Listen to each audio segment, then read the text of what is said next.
how to deactivate Facebook account within the desktop browser. In this video, I'm going to show you how to temporarily deactivate your Facebook account within the browser on a PC, laptop, MacBook, Chromebook, anything that looks like this.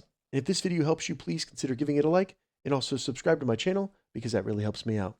So to get started, the first thing we need to do is simply open up a browser and navigate to facebook.com. Go ahead and log into your account, and once you get logged in, go up to the top right, select your profile icon, and then just select Settings and Privacy.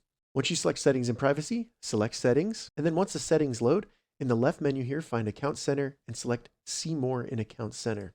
Once Account Center loads in this left menu here, find and select Manage Accounts, and then just find the Facebook account that you want to temporarily deactivate.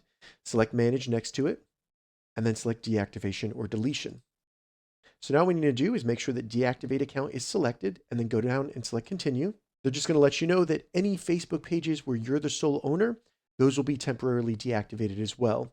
And you can avoid this by adding another admin to those Facebook pages. Go ahead and select Continue. They're then going to ask you for your Facebook password. Go ahead and enter that in. They may ask you why you're deactivating your account, and they'll confirm one more time that you do indeed want to deactivate it. But once you do that, it'll be temporarily deactivated. Remember, you can always reactivate your Facebook account by simply logging back in. If this video helped you, give it a thumbs up, and please consider subscribing to my channel.